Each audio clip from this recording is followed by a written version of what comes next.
What's going on? Ladies and gentlemen, this is the Sports is My Love Language podcast, and I'm here with the crew. I'm really excited for a new week of topics.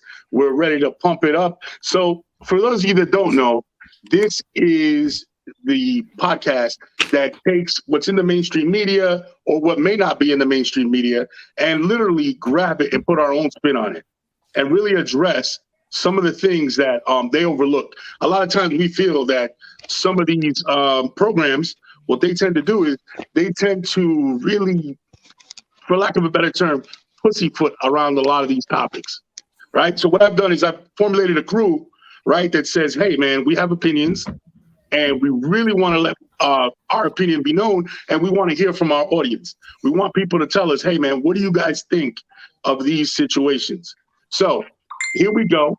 What do you call it? We got, let me go add my man a kill.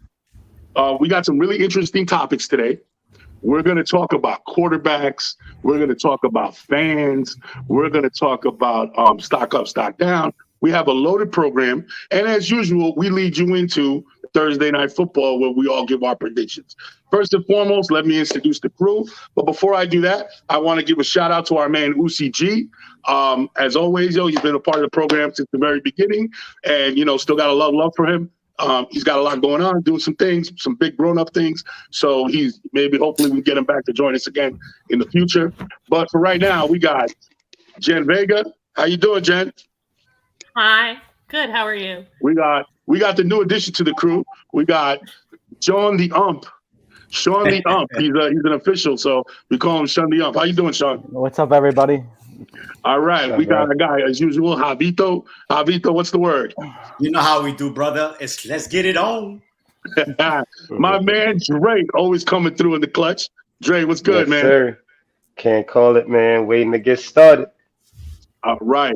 Petey El Schefter Pablo. El Schefter. The man with the info before the info drops. What's going on, brother? Chilling, man. Glad to be back from Thanksgiving. A lot of eating. Yeah. Oh, yeah. Back to work. Ate too much turkey. And as usual, our guy, AK. AK, what's the word? Is he on a mute? AK, check your mic. Let me see. Yeah, it looks like he's on delay right now. All right.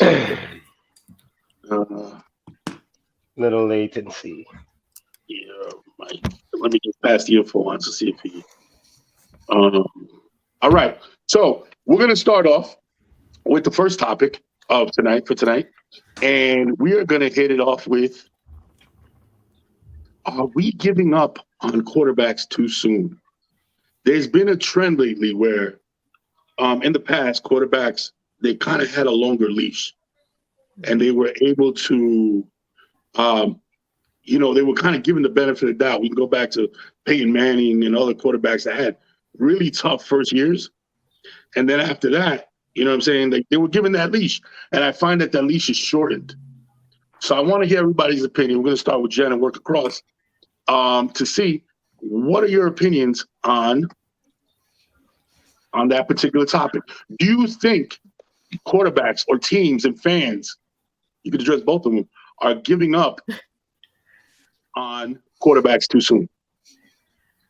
I think it's more so the fans giving up on the quarterbacks too soon, whether it's someone straight out of college or someone coming from another team, being signed from another team. These guys got to get used to new coaches. Certain coaches prefer running over throwing. And I think that we live in a society that craves instant gratification, that when we don't get it, it's crushing and we don't know how to cope with it. And part of it is the quick access online, whether it's social media or whether it's Facebook, Twitter, or even ESPN being able to report something right away. We are so used to having those instant results that we expect it across the board. Okay. Do you ever feel like there is a situation where you can see something soon enough where you had enough, or are you a proponent of let the time go, let them really play out, let's see what we have here first? I'd rather let it play out, because I feel like certain skills are judged way too soon, depending on the situation. I don't know how else to explain it. No, that's cool. We're gonna go around. Let's hear what everybody's got to say, because basically, I have kind of a different opinion. So by the time you guys get to me, I think we'll have covered the gambit of what we're what we're talking about here. So Sean, what do you think when it comes to these QBs? Are we giving up too soon, or? Ooh, yeah and no. Everything adjusts with time, right? Things change in time. We're in the world of fantasy football, right? We're in the world of coaches get a coaching carousel almost every single year. I mean, these franchises, how many times have you seen coaching staffs change in and out within years? And people bring in their different system, and offensive coordinators bring in their different system. And I think it has a lot to pay off. You need the right quarterback has to fit the system. So when a new GM comes in and cleans house, it doesn't go. So that's what happens. But what you have now is like a lot of GMs are stepping up to the plate and admitting that they messed up. Like, for instance, with the Kyler Murray after Josh Rosen whole debacle, people, a lot of GMs don't have that, can't swallow their pride like that to realize that they made a mistake. So they're big contracts too, they're getting these big contracts. So it's easier to just cut bait and get rid of it and say, I screwed up and now move forward and go on. So I think it's, that a lot of things have to play factor into that, decision. But I would say for the most part, I would give them a little bit longer of a leash than what most of these guys are getting. That's just my honest opinion. Javito, what are your thoughts? Honestly, I don't mind GMs giving up on quarterbacks fast. I don't have a problem with that. What that tells me is that you have the balls to basically say, I got a mistake. You know what I'm saying? And I'm good with that. I'm going to call him Juice right now because that's how I know him from high school. But like my man Juice up there used to say, the Josh Rosen, that was just a horrible, they knew it right away. Let's get rid of this guy. And I don't have a problem with that because, hey, it happens. What was that? The quarterback that used to play for Carolina Panthers the year before Cam Newton got drafted? He was a number 1 round pick. Not Delhomme. There was somebody, he came from Notre Dame. I forget his name, but he was a first round pick, at the end of the first round. And they automatically, Jimmy Clausen. Oh, yeah.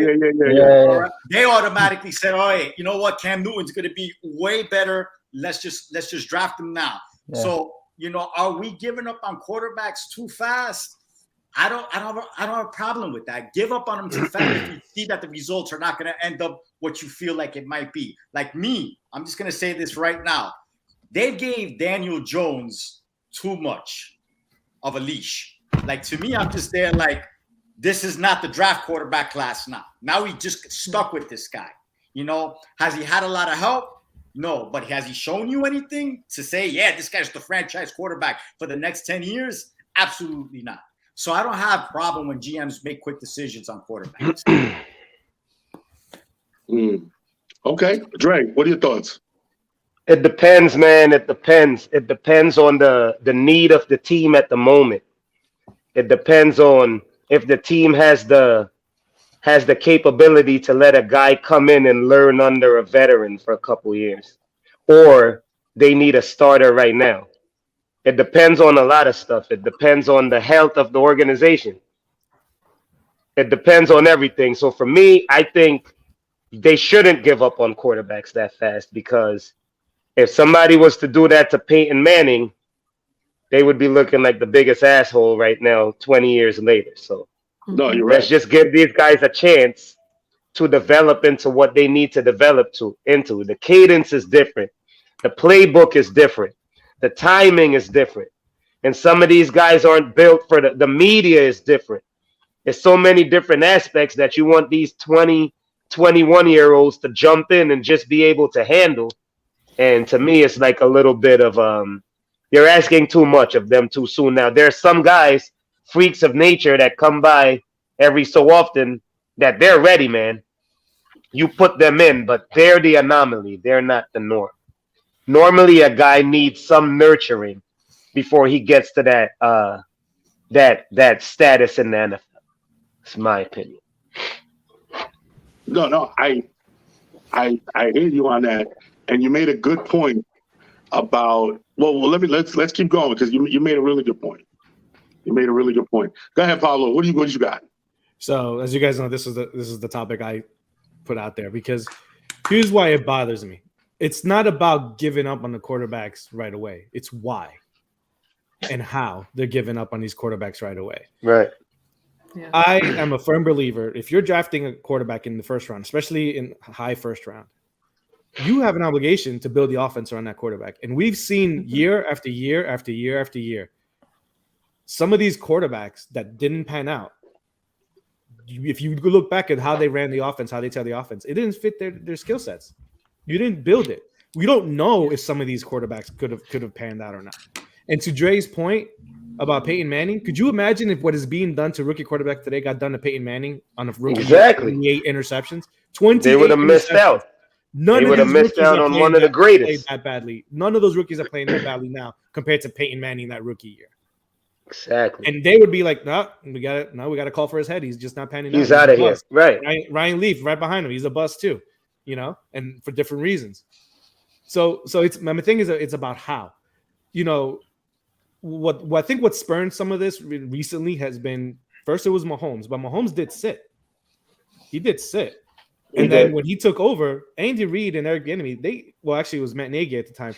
They changed the offense for Mahomes. They didn't. They were already tailored. Yep. They didn't do what Alex Smith was doing. They tailored it. And then what has really pushed it was Herbert last year. Everyone is comparing these rookies to Herbert. Well, it's not Herbert. It's not Herbert. And even Herbert this year has, struggled compared to his stats last year. That's because he's got a brand new coordinator, brand new coaching staff, brand new coordinator, totally different offense. Mm-hmm. Right. So now they're like, okay, well, they're comparing Tua, they're comparing, Hurts and other guys, and those two guys have not even gotten a full season worth of playing. And we're already, Miami was already looking at, well, the owner wants Watson, the owner wants Watson. Okay, I get that. Crazy. I get that, but either you want Watson or you don't. Pull the trigger and deal with the ramifications of what happens with Watson. If not, don't have this get out there. And then with Hurts, and obviously AK, you're more in line with it, but I pay attention as well because fantasy football and all that, and I'm deep into that. And I just don't think they've yet tried to build around him. Not that Hurts, I'm not saying that Hurts is the guy, but I just, if you want to walk away from a QB, then say we built it around his skill sets. We gave him what we think he needed, and he still didn't pan out. Okay, then you move on. Doesn't mean he has to be there 5 years. Especially the first round quarterback when you draft them for 4 years with an option for 5, but give them at least a year built around an offense to tailor their needs and then see what you got. You know what I'm saying? If you don't have the position players around the guy, or the offensive line is good enough, how can you say it's really the quarterback? Yeah. And that's just my thing. Like I said, it's more big about how and why. It's not necessarily that you have to give up on them, but if you go all in on them, especially if you draft them top 5, okay. Go all in. But if not, it's not necessarily always going to be the QB's fault. Can I just say something about that Manning comment? Peyton Manning was never going to get let go because of that last name, right? All right. Not everybody has that last name to basically say, no, we're going to give him 2 or 3 years. You know what I'm saying? So there's a different aspect when you're talking about Peyton Manning. He was going to get at least 2 to 3 years to prove himself. But there's just some guys that you just know, I don't think he really has it, But so then that's the essence. That's the essence of the issue right there. That's the essence of the issue. 2 to 3 years. Favoritism over a legacy. That's the essence of the issue right there. It's about what you're doing today, not what you did yesterday, though. Too. Right, but Javi, you just said it yourself, 2 to 3 years. We got people talking about not even quarterbacks that even had a full year after 1 year. Yeah, but that's what they're gone. That's Peyton Manning. Peyton Manning was going to get 2 to 3 years because of his name alone. Not everybody could get that. Not everybody. You could just see it at times. They gave up on Jimmy Clausen right away. But Jimmy Clausen was not Yeah. No, of course not. Of course not. Of course not. But I'm That's a just saying. different animal. You know what? Also, AK, you got a unique firsthand view because you're a Philly fan and you're watching Jalen Hurts. What are your thoughts in that situation? Because I feel like it's very middle. It could go either way. And making the wrong decision sets your whole organization back years. You know what I'm saying? But he had shown glimpses of being able to do certain things. So what are your thoughts on that position? Yeah, first of all, I want to apologize for the technical issues initially. Can you guys hear me okay? Yeah, we're good. Yep. We're good. Mhm. All right, perfect. So I disagree with you guys a little bit because I can't think of any top 10, 20, or even first round QBs who haven't gotten at least 2 or 3 years. Who are these Exactly. QBs that the head coaches are kicking out after a year? I haven't seen any of the top QBs drafted who had high metrics, top 10, 20, who were supposed to be franchise quarterbacks. Blake Bortles got 3 or 4 years. Mitch Trubisky got 3 or 4 years. Every one of these guys gets at least 3 years because of the draft capital spent on a first-round pick. Now, I'm going to go into your question about Jalen Hurts. He wasn't that, right? So you look at this guy. Why did we draft Jalen Hurts? For the reason that, and we have a Cowboys fan who could probably attest to this, when you're paying your quarterback as much money as we were paying Carson Wentz, and you believe in your roster that it can compete, instead of going out and spending $5 or $10 million on a backup quarterback, you draft one in the second or third round saying, hopefully this guy is going to be a good enough backup quarterback if our quarterback does get hurt and we don't have to go out and spend $10 million on Andy Dalton, or we don't have to go out and spend $5 or $10 million on somebody who couldn't be a legit starter and could be a backup. That's where Jalen Hurts is. So when you draft somebody who's not meant to be your franchise quarterback, you don't draft first-round quarterbacks to be game managers, but some teams end up with game managers. And at that point, you're looking for the next stud, no question about it. But when you're drafting a top 10, top 15, top 20 pick, Justin Fields will get 2 to 3 years. Zach Wilson will get 2 to 3 years. Mayfield is getting over 2 to 3 years. They're all going to get 2 to 3 years. And in the Hurts situation, we didn't draft him to be the guy. So if you look at his numbers, I've watched every game this year. You'll absolutely say this guy's numbers, aside from last week, 1 or 2 other games, are fantastic. But when you actually watch the games we win, we literally run for over 200 yards. We have to have a defensive touchdown mixed in there. And Jalen Hurts has not thrown for over 200 yards since like week 2. You can't win in the NFL against any decent team if your quarterback can't throw for over 200 yards.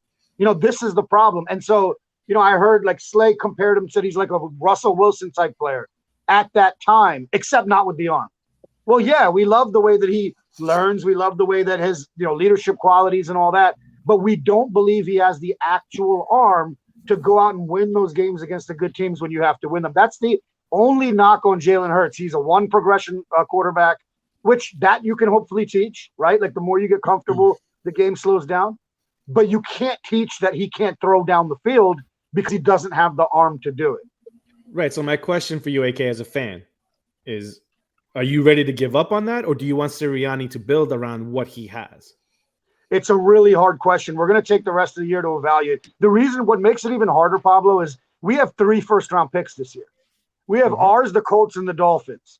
If we can keep him and we don't have to get another quarterback, we can get 3 first-round players build, right, to add to the talent of our team. That's ideal. So if Hurts shows us, like at this point at the season ended, I think we'd go 1 more year.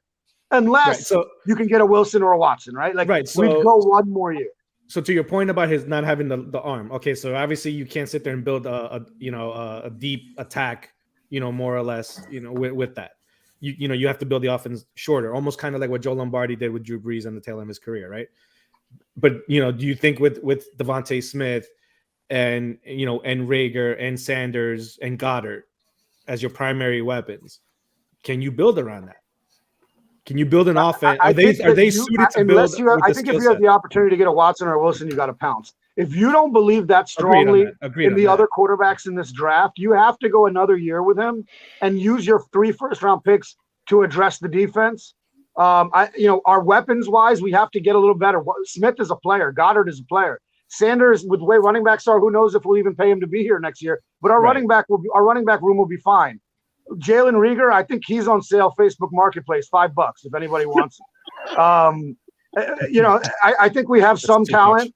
I think we need some more talent. But to answer your question, at this point, you give him one more year because what are you going to do with those 3 first round? You're going to trade them to move up for somebody you may not think is good.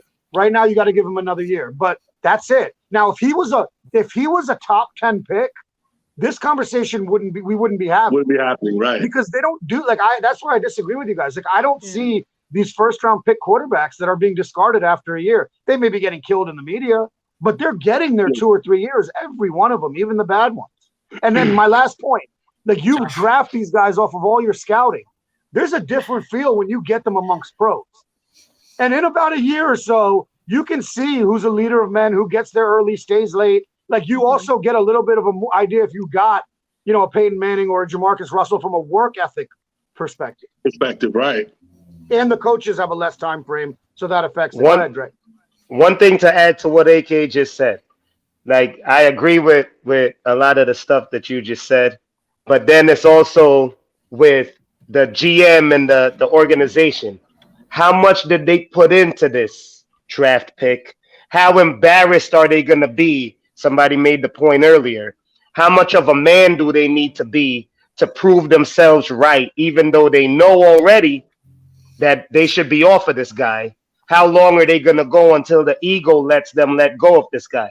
It's the investment into the guy, investment into the scouting, investment into the drafting, the level of the pick. That determines whether they hold on or not. And I think that's all for the wrong reasons. Because like Javi said, if you notice a guy just doesn't have it, then you should have the balls to be like, listen, I thought that was it. Obviously it wasn't. Now we're going over here. Okay. I'm going to chime in first. Let me read a comment. Brew Landau says, GMs need to be held accountable. Belichick and his staff have proven that. Create the right system for the quarterback. Draft the QB for the team scheme. There's a small thing called the salary cap just to start giving up on players overnight. Absolutely. The proven system is either the quarterback takes a cut or you win on a rookie contract. Right. You win on a rookie contract, right? Here's the problem I have. The problem I have is, okay, when it's clear cut and black and white, yeah, I agree with you guys. Give them the time. But as somebody that has watched an organization repeatedly make that bad decisions at the quarterback position and watched how it has made what potentially could have been progress, destroyed it with the Jets. Sam Darnold, right? He showed glimpses his first year. Okay? But I'm on record of saying this. He was exactly what he was at USC. I was not for him on the draft. I settled for him. I was like, okay, whatever. But he was what he was at USC, which was not great. He had potential. What was it? So you get these guys, right? They come into the league. Suck for Sam, wasn't that the quote? Suck for Sam. We start to give people the benefit of the doubt, and we start to overthink ourselves, and we start saying that what we see is not real. No, because the experts say and the scouts say and da. I'll give you the prime example, and I'll go on record of saying it right now. Zach Wilson is not an NFL quarterback. He's not. Okay? Let me tell you something. I've watched enough Jet games, right, to watch this guy. And it's not the big things. It's not the interception. That's not what it is. When I'm looking at him, I'm saying, all right, because I could understand that part of it, the growing pains. I could understand the learning of the systems. I'll give you the benefit of the doubt on all of that. But there are times when you see things where the game is bigger than the person. Like, who's the guy that got drafted before Tom Brady that went to San Francisco?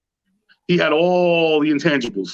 Alex and they what? Wasn't it Alex Smith, or was that not the same year? No, not the same. That his name, he was like Gramati or something. He had like a really Italian name. It's I know you're talking Gino about. something, Yeah. whatever. He was wasn't he from Cincinnati, right? Yeah, he had or from Hofstra. Something like that. Either way, he had all the intangibles He jumped off the page. They put him in the game, right? And the coach of the 49ers said, "This is not an NFL quarterback." They knew within days, right? And a lot of times when Geno Smith went in the game, right? Geno Smith, when we brought him in the game, he came with all these accolades, all these passing yards in college. When I saw him under center, I said, "Oh, he's not an NFL quarterback, man. At least he's not a starting NFL quarterback." There's certain things that you see in the eyes of these people. You know what I mean? When Sam Darnold said, "I see ghosts," right then and there, I knew he was not an NFL quarterback. He's not. He has to have perfection around him to be successful. Mm-hmm. Now, it goes to Pablo's point. Yes, you're right. You know what? They should be drafting people with these things in mind, right? But that's not why you pick a top 10 pick. You don't draft a top 5 quarterback in the draft because they need perfection around them. You grab a top 5 quarterback because you said that despite the shit that's going on around him, he's going to win for us, and he's going to make it happen. That's why the Daniel Jones pick was so egregious, because a top 6 pick that is an average quarterback, that is a system quarterback. No, when you pick a quarterback in the top 5, in the top 6, he's a guy that you could bring into an 0-12 team and is good for 5, 6, 7 wins. He's a Deshaun Watson when you pick that early. When you pick that early, you grab a Deshaun Watson that you put 95% of the quarterbacks on those Texans teams, right, that he had. Not the ones now, because they improved on defense. The ones that he had, all right, early. And those quarterbacks are going 3-11, 3 and whatever, and you have him, and he's good for 3, 4, 5 wins. That's the difference. That's why I don't subscribe to that. Oh, they got to build a system around him. You build a system around an average quarterback. He's the one. A pick 25 to the second round, third round, fourth. Those are the guys you build around, because obviously there's a deficit there. Obviously there's skill set that's not elite, right? But if you're a GM and you have the balls to say, "I'm pulling the trigger on somebody that's top 5," you're literally telling your fan base, "Yo, this guy is our Lord and Savior. He's the guy that's going to bring us out of the dust." That's what you're saying. So when I see a couple of quarterbacks, right, and I'll go back to Zach Wilson, there's things that I see. He throws a fastball, right? He throws a fastball when he could throw with touch. Why? Because he's scared. Is he he's running for his life? Yes. But when we're talking elite quarterbacks could be running for their life, and what are they doing? They're still throwing with that touch. They're still making the play. Maintaining their composure. So right, the quarterback you were talking about, Yeah. the QB you were referencing was Giovanni Carmazzi. Giovanni Carmazzi, yeah. Now, the one point you made, Mike, where I don't agree totally, is about these top 5 quarterbacks having to win now. When you say win now, it means that their rookie season, they have to take you from worst to first, because those teams drafting typically are worst. No. I don't mean that. I mean, they're the ones that when they come in the game, right? You see a difference. They give your fan base we see we're trending up. We see. Let me ask you a question, right? You put who's a rookie? Josh Allen. Okay, Josh Allen had a rough rookie campaign, but when he went on the field, you said, "Oh, there's something there. There's something there." Everybody looked and was like, "There's something there. We see it. There's going to be a future there." Nobody was like, "Oh, that's it. He's done." Right? On the other hand, who was it that I was going to say? But to that point, that's fine. You can see it, but guess they're still building around him. They've started to build around him. Yeah, you see something there, but the team that said we see something there and we want to build around him. There has to be a base. That's my point, Pablo. There has to be a base. For instance, nobody ever looked at Daniel Jones and said, "Yeah, what exactly?" You know what you would have to build around Daniel Jones? Fort Knox. No. Fort fucking Knox for him to be successful. Bro, when Gettleman came out and said, I saw him at the Senior Bowl, and he's like, I fell in love with him, and I'm like, the Senior Bowl is what made you fall in love with this guy? Did you not see him at Duke just be a turnover guy as well? Like, that's why I'm Right. just there. Like, did you really scout this guy? You know, or did you just say the hell with it? We need to move from Eli, and this is the guy. Because I'm scared the Washington football team is going to take this guy at the 18th pick. Because like, he panicked. He panicked. Because David Cutcliffe was his coach. And that's my point, man. So not like beat the dead horse on this topic. My thing is this, right? It does. It sets back. Not making the right choice at quarterback sets your organization back almost 10 years.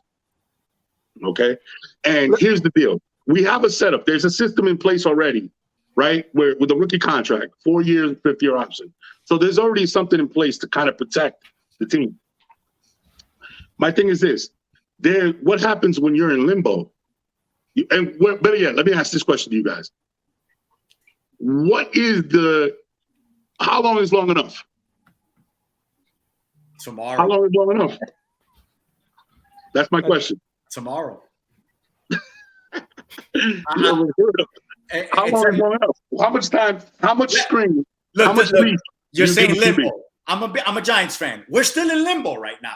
Even though I'm saying like we should move on from this guy. But since there's nothing coming out in the draft this year, we're in limbo. So you give him you pick up the team option for the 5th year, you take that L, and if he doesn't do anything, you hope that the following draft. But again, you said 10 years.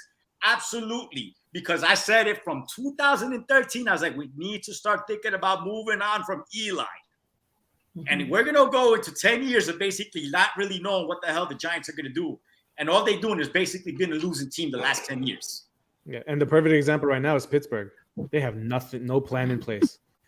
No plan. Yeah. The worst part about it, is that because there's nothing coming in the draft. This draft is light in the ass in quarterback. Here's what's gonna happen, right? There's a diamond in there somewhere. It's yet you gotta find it. But here, mark my words. Mark my words. Towards the middle of March, February, March, there's gonna be a name that rises to the top. And people are going to look at him like, oh, okay, so this is the guy that I feel is going to be the one for this particular draft that's going to stand up, right? Okay, here's the problem. But he's not. We have to look at him. There has to be a perspective. It's like where the last couple of draft classes have been A level. Now you're literally going to be choosing between B level. It's just at the top of the B level. And the media has no choice but to grab that guy and put him on a pedestal, because if not, you know what I'm saying? It's not good for the brand. It's not good for the NFL. They got to kind of push somebody. So some team out there is going to make a really bad choice. Yeah, and I said it before. I don't see a clear cut. Now, don't get me wrong. The guy from Pitt is pretty good. He's a little older. There's a couple Carroll from pro offense, Ole Miss, but But overall, I don't see anything that in any other year is top 25. Anybody. Yeah, what do you call it? We can always come back to this topic. What do you call it? I want to move on just for the sake of time. We're going to go into our next topic. I don't mind staying with bashing Giants and Jets quarterbacks for the whole set. We can talk about how bad New York is for an hour. I mean, it doesn't hurt as bad. It doesn't hurt like that Philly quarterback couldn't score against us, baby. Couldn't score as us. That's bad, man. You know what? You're absolutely right. Get rid of that guy. No. No, keep him. All right, pay him. The next topic: setting fan boundaries. There's a lot in the media, right? And again, I don't feel like they really dove in and really talked about some of the things that we touched on, even in pre-production. I feel like, have you ever watched a TV show and all of a sudden the actor turns and he talks to the camera? Mm-hmm. That's called the third wall. Yeah. It's called the third wall, right? I believe, in my opinion, there is the same thing in sports. There's a third wall. I'm not a believer that a fan should break that third wall. Mm-hmm. Okay, so what happens in the court, what happens, between players, whatever, and then there's a third wall with the fans.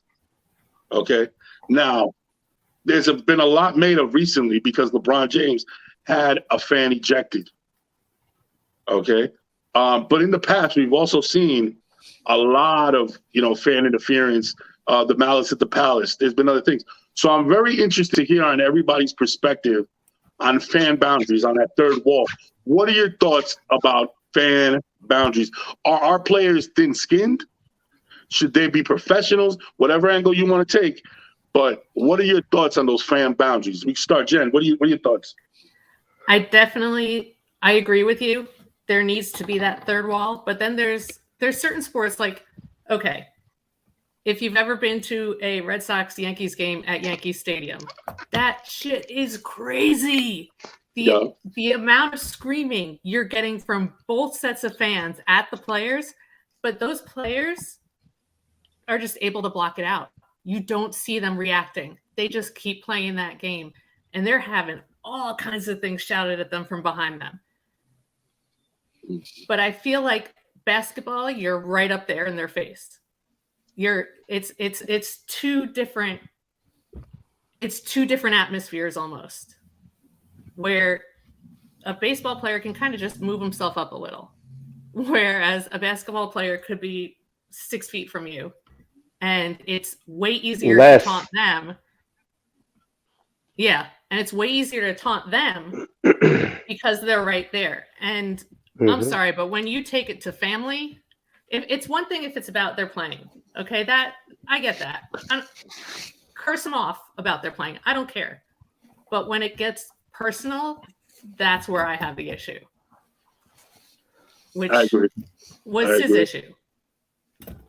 Right. It got personal to the effect. Sean, what are your thoughts? What do you think about that third wall and fan boundaries? It's like I said, as an official, you're taught to have very thick skin. But there comes a point when a line has to be drawn. But who draws that line? Who's going to draw that line? You're going to physically attack somebody. As a professional or as an official, is that what you're going to do? So there has to be a fine line, and that should be addressed through the leagues. But at the same aspect, you're talking about Yankees, Red Sox, and all that. I remember going to Yankees and Mets games back in the '80s, and you want to talk about like, oh yeah, the shit that was being said. Excuse my language. The stuff that was being said to all these players and stuff back then, and like you said, they would turn around and laugh at the people. Yeah. But when it comes to threatening people's lives and stuff like that, it's when is too much enough? I agree. There has to be some kind of policing in that area to some extent, or other. How they do it, I don't know. Yeah, it's one of those things where you have to kind of you got to examine a little deeper, find out how what somebody can step in and do. Javito, what are your thoughts? Javito, what are your thoughts? So, I don't have a problem with what LeBron did, kicking out those people, but at the same time, I guess like what we talked about in pre-production, right? I guess it just depends on the athlete, the personality, how they grew up, what LeBron James actually did was the right thing though, right? You took it, you said something personal about his family, about his son basically dying in a car crash. And he said, you know what? I don't like that. You know what I'm saying? And that's freaking pretty messed up to freaking say, you know what? Can you kick these two people out? And honestly, that's the right thing to do. So in a way, he sets an example, right? Don't tolerate crap like that, So I don't have a problem with that. But again, it all depends on the athlete, Like let's just say, like I said, like if you probably would have said that to Michael Jordan 20 years ago or 30 years ago when he was playing, like I said, he'll probably just basically say, hey, close his eyes when he's at the free throw, shoot them both in and say, that's for you. There's just different ways of basically going about things. Now, I've been to Red Sox Yankee games and I went to Fenway. And as a fan, the fans from the Red Sox were destroying me. Yeah, you Yankee fan, I'm talking to you. We're going to kill you, bro. And I'm just there just smiling the whole time because I'm not an idiot. You know what I'm saying? I'm in Boston right now. This is not my territory right now. You gotta work on your Boston accent, huh? That's not going anywhere either because they just know that I'm not from there, But at the same time, just imagine, just being a fan amongst fans, they're giving it to you. Now they're going to just go that much further when it comes to the athlete that they're not rooting for, you know? Yeah. So it's just dependent on the athlete himself. How thick-skinned is he? How much does he just ignore? Just know fans are just being idiots regardless, you know? But at the same time, I will say LeBron did do the right thing. I'm going to read a comment because I think this adds to our conversation. Francisco Vega. Fans pay a ton of money to see these games. Players are too thin-skinned. I sat courtside at Sonics game and talked shit at Kevin Garnett, and he tried to get me kicked out. I only talked about the game. I didn't make it personal. Making it personal takes it too far. I think he makes a great point. I do think some fans feel like, yo, I pay good money for my seat. You know what I'm saying? You know it comes with the territory, and you have to have thicker skin. Dre, what are your thoughts? I don't agree with that at all. I don't care how much you paid for the seat. You paid because they're that good at what they do. So you go there to respect the talent that is there to be put on display and the privilege that comes with, and it's only in the NBA because they're the closest to the actual players. It's mainly in the NBA. And that's what you hear from all those guys. We paid $6,000, bro. That goes to the team. That goes to the owner. You know, your ticket sales go into player salary as well, but you're not paying directly to the player by you paying $3,000 for a seat. That doesn't give you a right to violate players' basic rights as human beings as well as entertainers on the court. Mm-hmm. Now, they're providing a service as an entertainer with a cape on, but they're a human being under that. And on any given day, what if on the day when you tell a guy about his son really had an accident or something?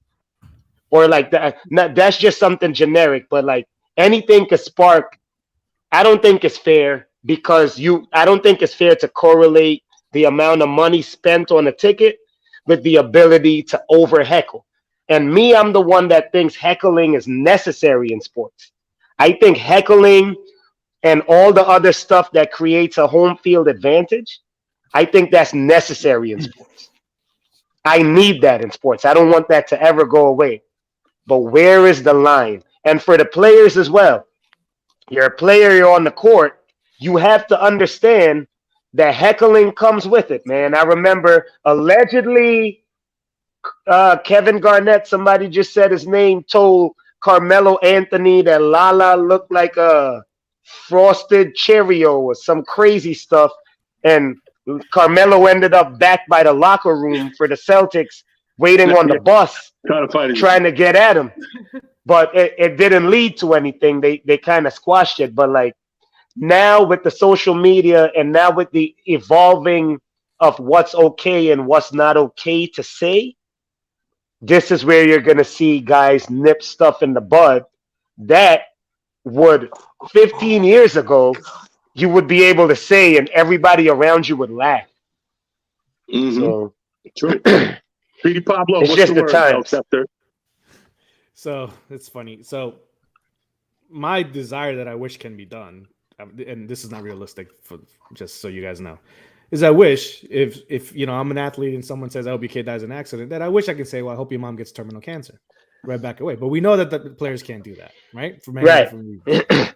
And you're right, basketball is a real thing because in football, depending on the configuration of the stadium, if you're right at that sideline, it don't hit as hard. It don't hit the same. No. Hockey, there's a freaking glass in front of you. The big ass glass, Right. There's only one really other sport where there's fans that are quote unquote close enough, and that's tennis. But you can't say shit in the tennis match. You'll get thrown out if you're a heckler.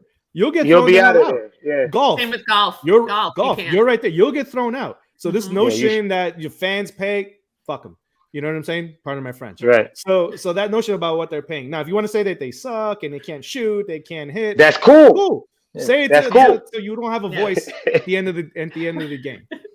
Yeah. But for the basketball one, you know, we're talking about how do you stop it? Well, we have technology. Put microphones all around the court. And you tell all those people courtside. Exactly. You tell all those people courtside, we can hear everything you say.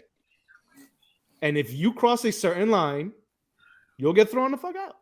It's as simple as that. Ain't nobody got to argue, got to fight, we have the technology. None of that stuff. Referee hears something, player says something. I don't care. Stop the game for 2 minutes. Let's hear what they said. Like a replay. If it's that egregious, like what happened with LeBron, you know? But you also tell the players, doesn't mean you're gonna cry at every little thing you hear either, guys. Exactly. You know, and you put the countermeasures.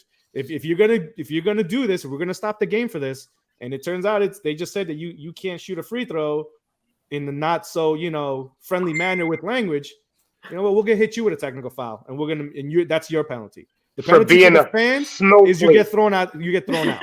Yeah, I agree. But for a player, you get a technical foul, and the other team will hit them where it counts on the players. Points. Right. You know what I'm saying? Like I think they do that in college basketball. Don't they penalize the other team if the fans they hit them with technicals?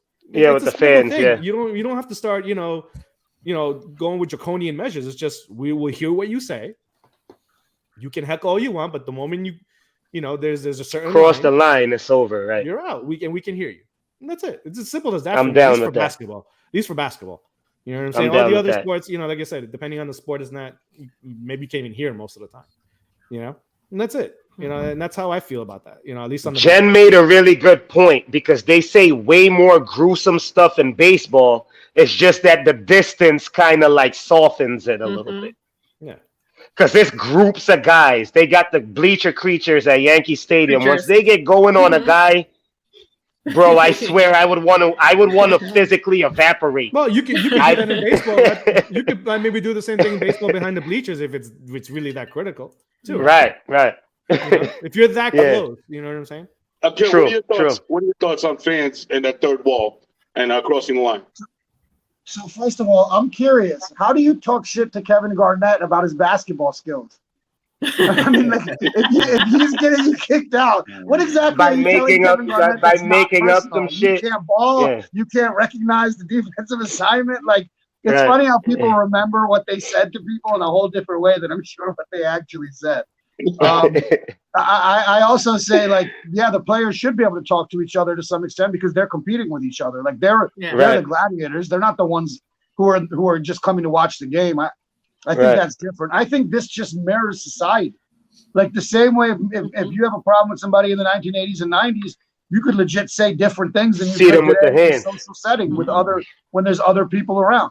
So I think now it's a little bit different. I think that generally most people around would probably I've been to Giants games and Eagles games where even fans of their own team would be like, hey man, that's not cool, don't say that to that person, right? Like you're not going to do that. Like that's I think generally you need a little bit of the community. And absolutely, it's one thing to say yo you suck, it's another thing to say yo you're a bi, you know what I mean, like that. Exactly. People personally, you don't get to do that. No, you don't get to do that. You don't get to do that because they're human beings. And somebody mentioned it, like something could have happened to them earlier that day. They're just on edge. Exactly.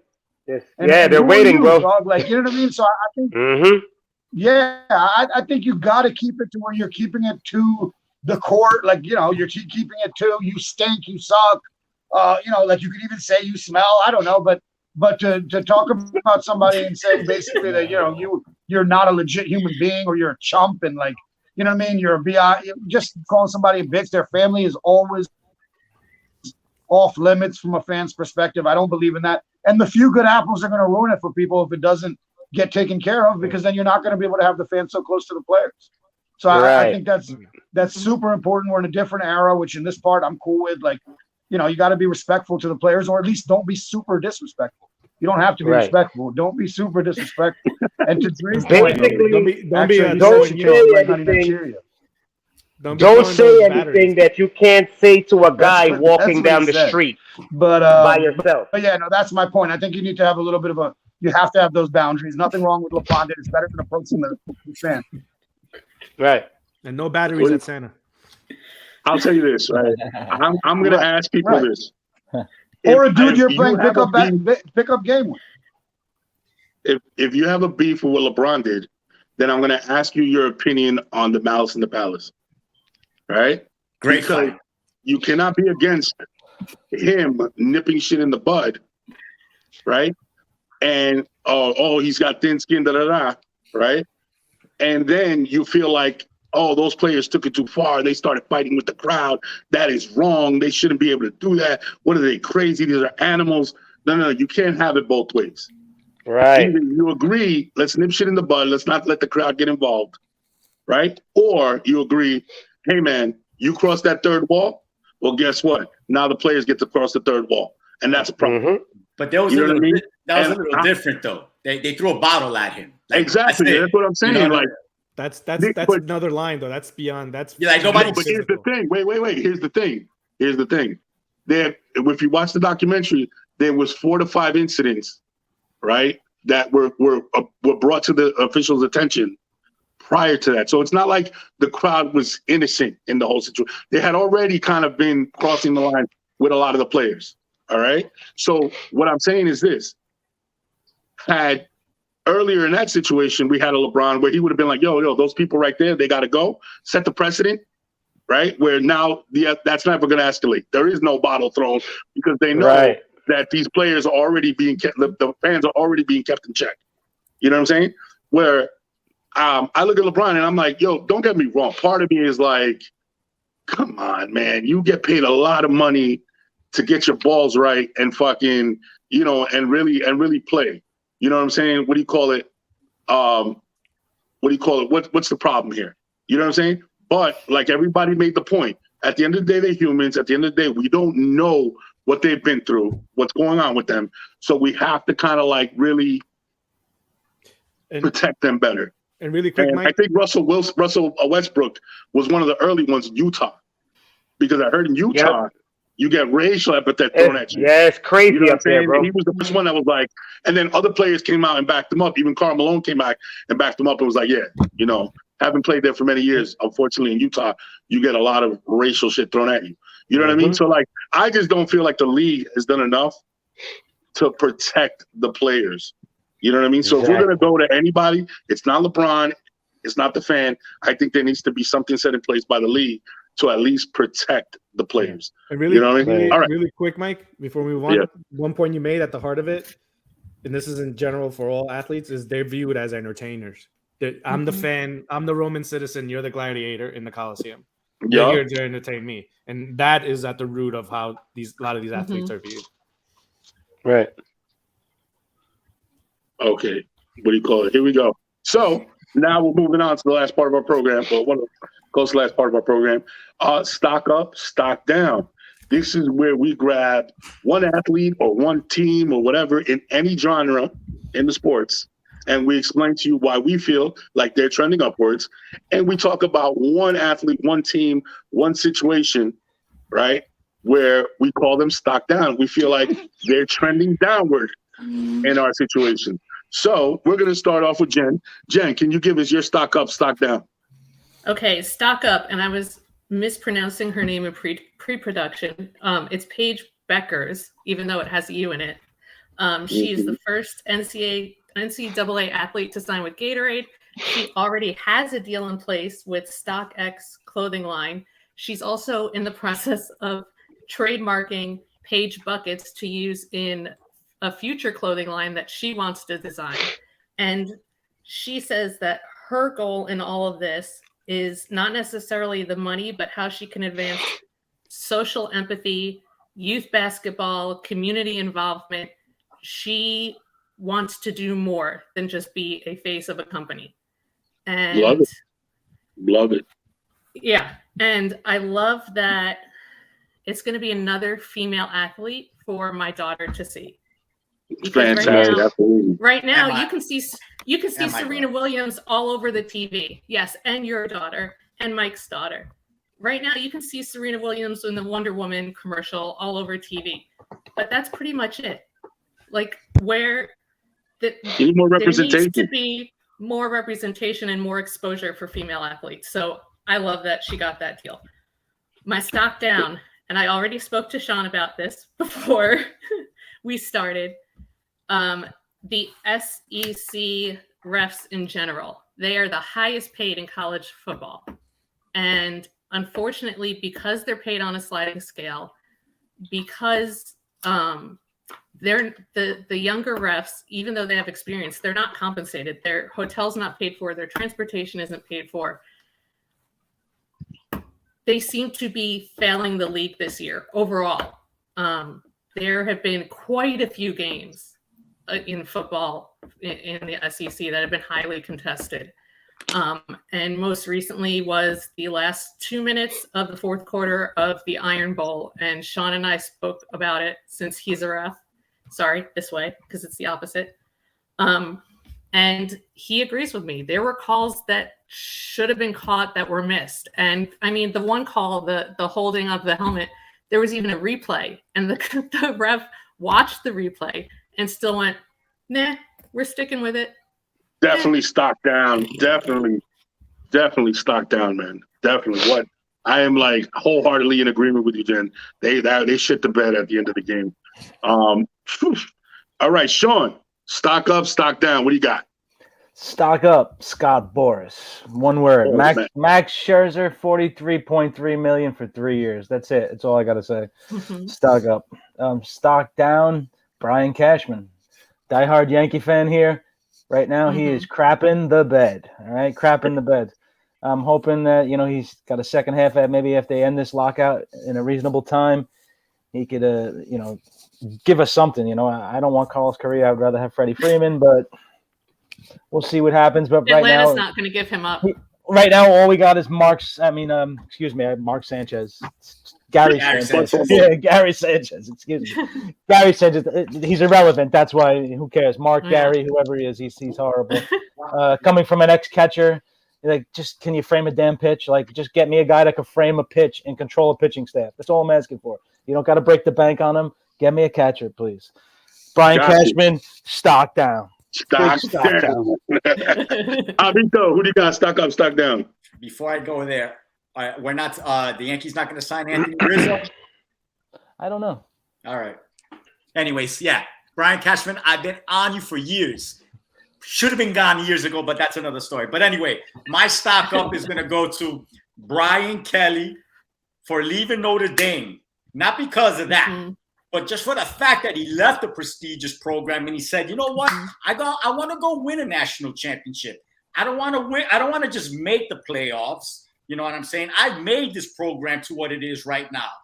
So I give stock up to Brian Kelly just for having basically the gonads to just say, oh yeah, Notre Dame, as beautiful as you are, I'm going to go to LSU because I really want to compete for that national championship in the SEC as well. I got another stock up right now. His name is Tom Thibodeau. You know what? I'm just going to say it like that. The fact that he said, oh yeah, Kemba Walker, you're not good right now. You're out of the rotation. That I love. He's being honest. You know what? I need a guy that's going to be the point guard to play great. And if you're not that guy, sorry, man, you're out of the rotation, which leads me to my stock down. That's Kemba Walker. What the hell happened to you, man? What the hell happened to you, bro? I was happy when we signed you. Now I'm like, damn, I wish I had Kemba. Yeah, like 5 years ago. And then I got another stock down. Florida college football. What the hell happened to the oh no! And then the Gator top. Florida football. What's wrong, bro? Stock down. Yeah, I don't know. That's a $1 million question right there. Dre, stock up, stock down. Stock up Phoenix Suns, man. 17-game win streak ties the longest win streak in franchise history. Back when Amari Stoudemire and Steve Nash and them was doing their thing in 2007. Stock down, Sean. I know we just met and all that, man. Cowboys, man. There's no way the Washington football team should be inching up to try to make this division close towards the end of the season, bro. You guys had it in the bag. You guys have a stadium that's set up for a home game. That's the definition of a home field advantage. And I just feel like it should be more important to try to secure one such game. So stock down, Cowboys. My fault, Sean. What do you got? Stock up, stock down. Yeah, really quick on that, on Dre for Washington and Dallas. Division games pretty much the rest of the way. We're going to see what happens. I know, man. We're going to see.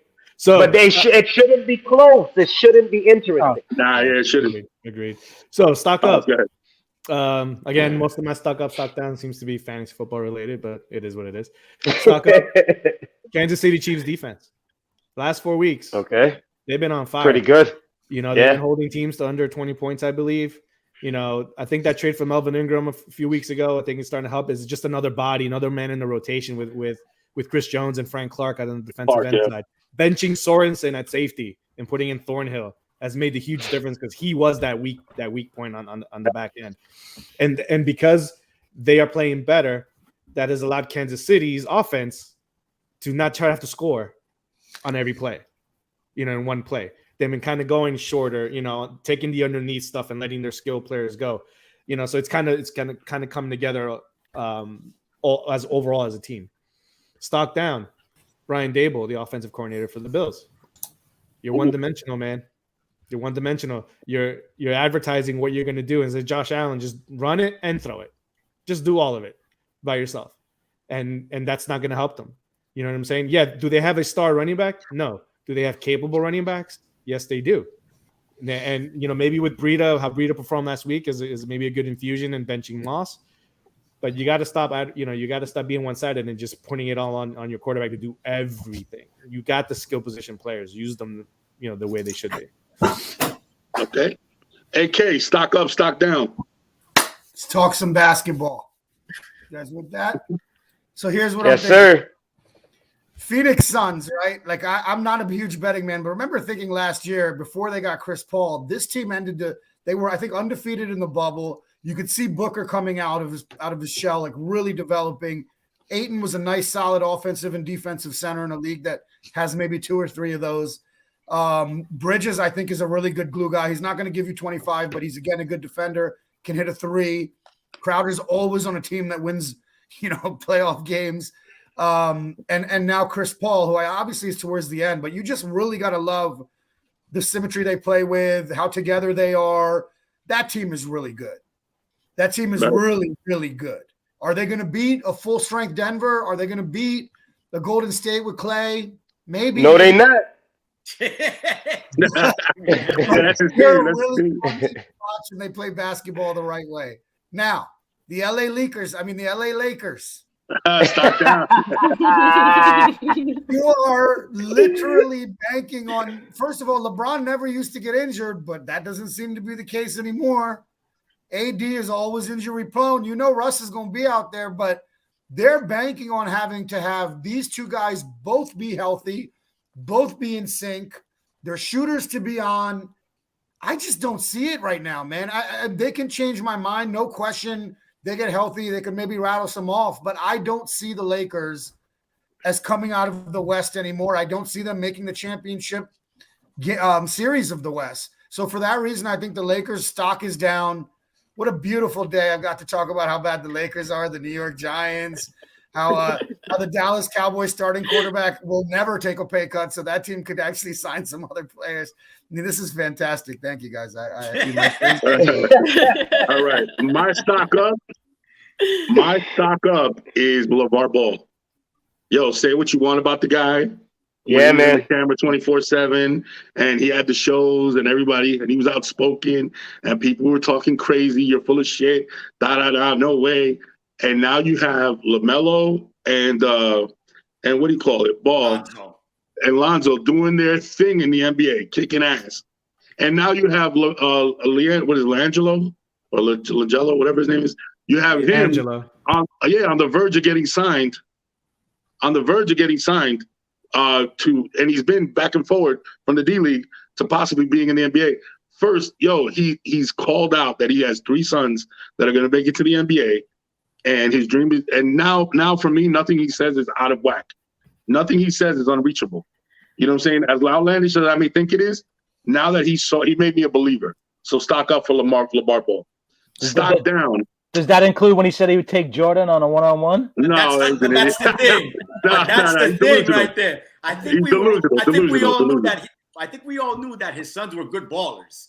It's just the other stuff that he kept on saying that was just like, yo, shut up already, bro. Yeah. You know, but he's a great father. He's a great father, bro. I agree. But right now, that's why I'm putting the stock up for him. But I want to say stock down. is one of my favorite boxers, but he just disappointed me. Teofimo Lopez. Teofimo Lopez was a 140-pound undisputed champ, well, considered undisputed at the time, champ. And 135. I think he was there 135. And he disappointed me, man. I called the letdown. I called it. I was like, this guy, I've seen him when he's unfocused. And I watched the press conferences and I said, this guy is not as invested in this fight as he should be. He thinks he can get away with skills alone because he's extremely generational type talent. He goes in the ring and his talent was not up for the desire and the heart of another boxer. If these boxers fight 10 times, 9 times Teofimo wins. But on that 10th one, where this guy showed up with heart, with a Rocky type heart, you know what I'm saying? He takes out Teofimo. But that's not why I say stock down, because people lose. Why I say stock down is at the end of the fight, what a sore loser he was. Oh, I won this fight. I don't know what people are looking at. I watched the fight, and I'll be honest with you, and I'm a Teofimo fan. I had it, the 12-round fight, I had 7-5. And I could have gone 8-4.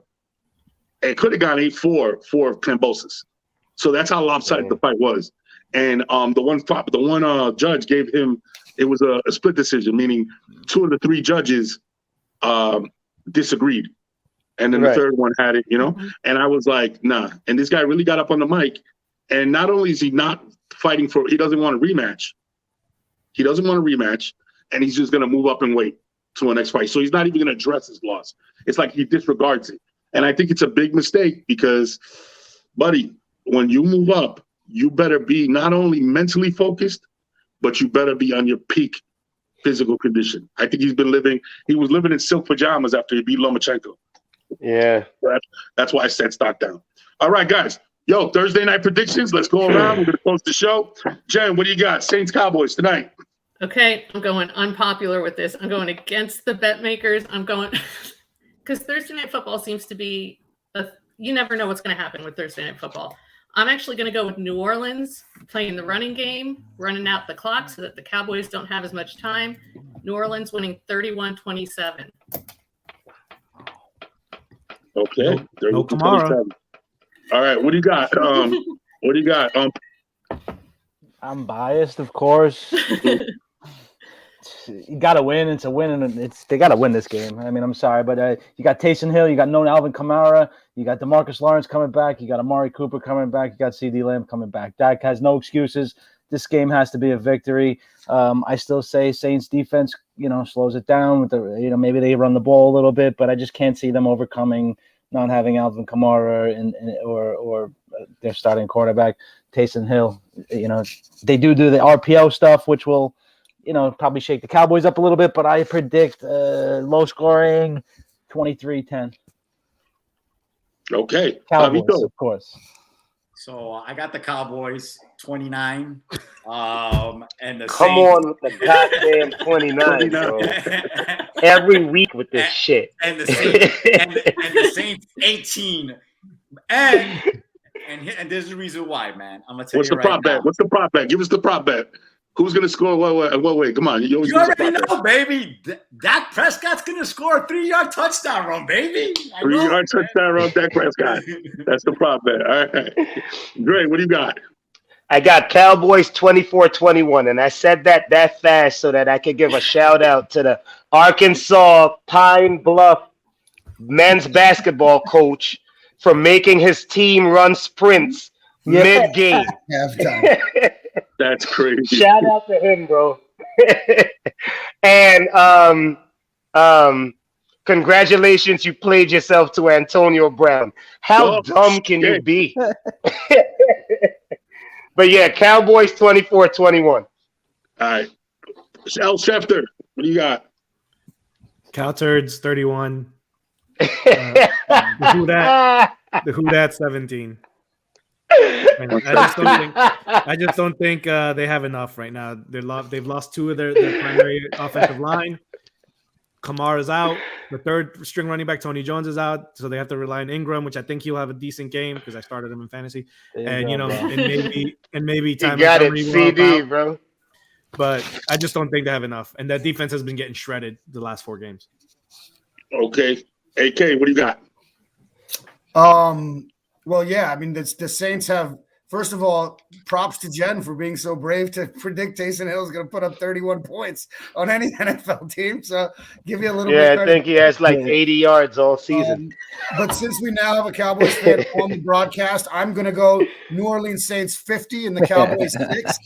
And the reason why the Cowboys are going to get 6 is because I give them a touchdown extra. I was going to go 50-0, but since McCarthy's not there, I think they'll score a touchdown and they'll miss the extra point. That's true. I forgot to add that into my thing. There's no McCarthy, so that's why the streak comes to an end and we win a game tonight. He can't mess up the time management. We're good. Like, you know. He said 50-0. 50-6. He can't put his bad mojo on that shit. Yeah. That's hilarious. You my dude, F. You my dude, baby. Bobby, you going to the game? We're going to the game. I'll see you there, Pablo. All right. I'll be there. Nice. I'll be there. All right. So I think this is going to be an unnecessarily tight game. I don't think the Cowboys are going to come out and shooting and doing all that. And unfortunately, Thursday night games, just because they are so odd and they've been so freaking like just different, man. I'm going to say 30. No, fuck 30. Yeah, right. Score 30. I'm going to go 24-21 Cowboys. But in an unnecessarily tight game, sloppy. That's what I think as well. See these games really being these Thursday night games for some reason they've been sloppy. They're better weird. than usual, but very weird, man. They don't go against they go against the grain, against the odds. Yeah. I don't know. So that's they it take on their own energy. No, Those the New are Orleans predictions. Saints are having lamb for dinner. CD Lamb. They're having lamb curry for dinner. Shout out to AK with the dad jokes. But they all Shout out to OCG one more time before we go, man. The Saints and the Cowboys are on a week, so it's not like a short week for them, really. So they got a full week, you know. So it's going to be a decent game, I think. Hey, yo, make sure you guys take a live broadcast from the game on Sunday. Just give us a little and post it on the group. Be like, hey, look, we're at the game. Should give us a shout. All right, fellas, yo, enjoy the game, man. Another great week, another great site, a lot of insight, a lot of let's keep it moving. Again, ladies and gentlemen, this has been the Sports is My Love Language podcast with me and my crew. I'm your man, Dropping Dimes. Yo, catch us every Thursday night, 7 p.m., where we go off the beaten path. We give a different perspective on what we feel the mainstream media has missed. We're going to go with different angles. By all means, please comment, share, like, drop your opinion. Let us know what your thoughts are on what we've been talking about. Drop some ideas. Also, I'm going to leave the link down below for our group page, the Sports is My Love Language group page. Join in, comment, drop some information on us. Let us know. We're always welcome to ideas. We're always welcome to feedback. Once again, thank you very much, ladies and gentlemen. And with that, good night. Y'all have a good one. Peace.